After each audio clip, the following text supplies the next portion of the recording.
Taklukan singa dalam sholat ini sebuah kisah tentang sahabat Rasulullah Shallallahu Alaihi Wasallam yang menaklukkan singa dalam syalatnya. Para syuhada zaman dahulu tidak hanya ahli dalam perang, namun juga khusyuk dalam beribadah. Salah satunya adalah sahabat Amru bin Atbah. Saking khusyuknya ia dalam sholat, sehingga seekor singa buas pun tunduk kepadanya. Peperangan antara pasukan Islam dan pasukan kafir Quraisy kerap terjadi dalam waktu berhari-hari sehingga menghabiskan banyak tenaga. Tidak seperti malam biasanya, malam itu tidak ada satu orang pasukan yang ditunjuk untuk berjaga mengantisipasi datangnya musuh. Mereka semua tertidur karena kecapean. Di tengah malam, Amru bin Atbah yang menjadi bagian dari pasukan itu terbangun dari tidurnya. Seperti malam-malam biasanya, ia langsung mengambil air wudhu dari sungai yang tak jauh dari lokasi peristirahatannya. Ia menuju tempat yang sepi dan melakukan sholat dengan pelepah daun sebagai alasnya. Pada saat bersamaan, ada seorang pasukan yang terbangun dan mengamati apa yang dilakukan oleh Amru ini. Ia melihat Amru sholat dengan begitu khusyuk, nyamuk pun tidak menjadi penghalang dalam melaksanakan sholat ini. Tiba-tiba terdengar suara auman singa dengan sangat keras.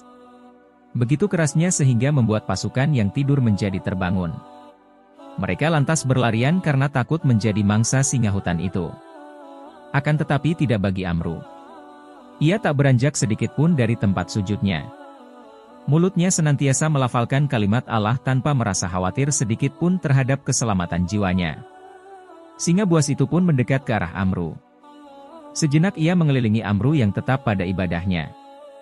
Kemudian setelah selesai sholat dan mengucapkan salam, Amru menoleh ke arah singa tersebut. "Wahai hewan liar, carilah rezekimu di tempat lain," kata Amru menyuruh pergi.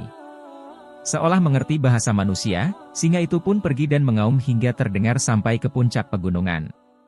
Sementara Amru masih melanjutkan syalatnya hingga waktu fajar. Ketika singa itu pergi meninggalkannya, barulah pasukan Islam yang lain kembali ke tempat semula. Mereka begitu terheran-heran melihat karomah yang dimiliki Amru. Seorang di antara mereka menanyakan sesuatu kepada Amru. "Tidakkah engkau merasa takut pada singa saat engkau sedang sholat tadi?" tanyanya.